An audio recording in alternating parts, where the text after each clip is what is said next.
देश हुआ, अब मैं भी अपने देश को लौट चलूंगा। अधिकारी, अधिकारी। कौन? मैं। इतनी रात के यहाँ आने का क्या प्रयोजन है? कपाल कुंडला भाग गई है, मैं उसे ढूंढने आया हूं। कपाल कुंडला भागी नहीं है, मां अपने सभी की रक्षा के लिए उसे भगा दी है। फालतू बात मैं नहीं मानता अधिकारी। विश्वास का कोई कारण ही नहीं है। तुम्हारी पूजा मां ने स्वीकार नहीं की, इसी का यह ज्वलंत परिणाम है। मैं यहाँ उपदेश देने नहीं आया। तुमने ही नव कुमार के साथ कपाल कुंडला को भगा दिया, मेरी भैरवी पूजा को खंडित किया। पति का धर्मनाश, नरबलि का तप्त रक्त से मां यदि पसंद होती तो मेरी शक्ति उसे गतिरोध नहीं कर सकती। चुप रहो, 110 में देगा नहीं। मैं तुम्हारा उपदेश सुनने नहीं आया। अच्छा रहती तो ले हम दे देंगे तो। मेरी सिद्धि के पथ में जिसने अवरुद्ध दिया, मैं उसे सहज नहीं छोड़ूंगा तब तक जब तक कि मेरे शरीर में शक्ति है।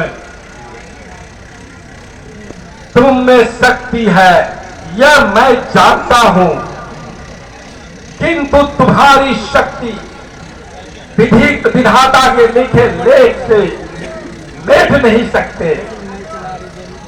जब कपाल तुम्हारी पापित थी है तो तुम उसके पिता हो, यह क्यों भूलते हो?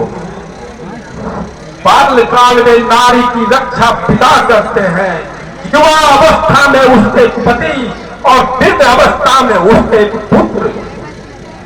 तुम पिता होकर पुत्र के साथ संभोग करने की कामना करते हो। बोलो कपाल कुंडला कहाँ है? मैं नहीं बोलूंगा। नहीं बोलने से मैं तुम्हें सहज नहीं छोड़ूंगा अधिकारी। जब मैंने कहा कि नहीं बोलूंगा तो नहीं बोलूंगा। सच चेष्टा करके तुम मुझे बोलने को बात नहीं कर सकते। तुम नहीं बोलोगे फिर भी मैं सब जान जाऊंगा, और यदि मैं यह सब जान गया तो तुम्हें ऐसी शास्ति दूंगा कि तुम्हारा शरीर और रूप कांप उठेगा। नहीं नहीं, पहले बालू की तरफ जाकर देखता, कहीं कपाल कुंडला नव कुमार के साथ उधर तो नहीं मिले तो मैं तुम्हारे रक्त से मां भैरवी को मिली दूंगा।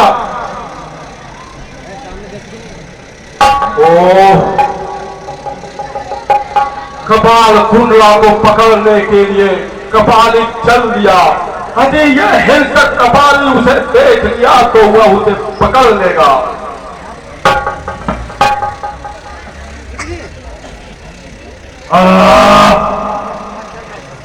यह क्या? यह शब्द कैसा?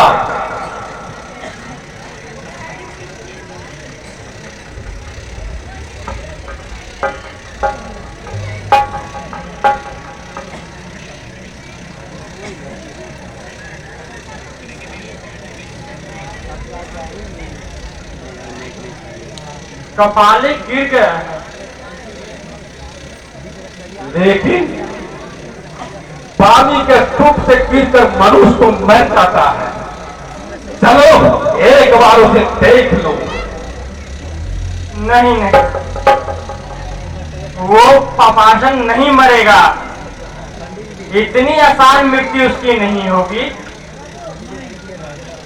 भगवान, धन्य है तुम्हारा न्याय। आज जो शक्ति के मध्य में देना चाहता था, सभी का धर्म नष्ट करना चाहता था। या अपने यमोक चक्र से उसे निषेध किया। तुम्हारे चरणों में मेरा कोटि कोटि प्रणाम।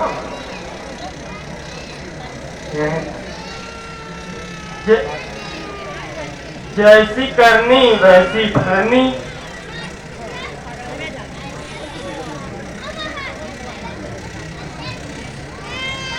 हम मैंने शेख हूं बापी, नव कुमार कपाल कुंडला को विवाह कर अपने देश ले गया। धन्य है, धन्य है।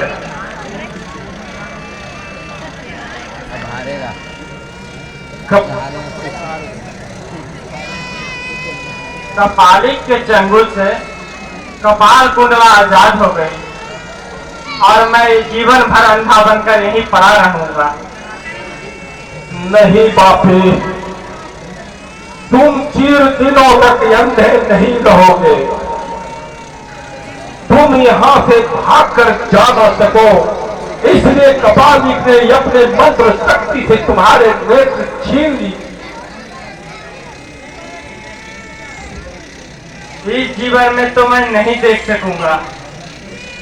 देख सकोगे बापी, कपाली अपने मंत्र शक्ति से दृष्टिहीन कर सकता है तो वह ज्योति भी लौटा सकता है। अभिमानक का प्रयोग कर सकता है तो उसे जीवित भी कर सकता है। अधिकारी, तुम भी तो साधक हो, क्या तुम्हारी चेष्टा से मेरी ज्योति नहीं आ सकती? मैं बहुत दिनों से पृथ्वी की प्रकाश और धरती की हरियाली नहीं देखी है। मुझे मेरे दो नेत्रों की ज्योति लौटा दो। यह कार्य बहुत कठिन है बापी। जो हिंसक कपाली से कपाल कुंडला को बचा सकता है, उसके लिए कोई कार्य कठिन नहीं। दया करो अधिकारी, दया करो। मुझ दीनहीन असहाय पर दया करो। मैंने बहुत दिनों से तंत्र साधना को छोड़ दिया है। मनुष्य की भलाई जिसे बहुत कम होता है, अब मंगल ही अधिक होता है। मैंने इस पाप को परित्याग कर दिया है। मुझे बहुत कष्ट होता है अधिकारी, तुम मेरे ऊपर दया करो, दया करो मेरी नेत्रहीन आंखों पे। मैं तुम्हारे पांव पड़ता हूं। रुको बापी, तुम्हारे लिए बहुत दिनों को त्यागी तंत्र को फिर से उत्सर्जित करूंगा। कपालिक ने अपने मंत्र शक्ति से तुम्हें नेत्रहीन कर दिया और मैं अपने मंत्र से तुम्हें ज्योति लौटा दूंगा। लेकिन तुम्हें अपना जीवन कपाल कुंडला के लिए उत्सर्जित करना होगा।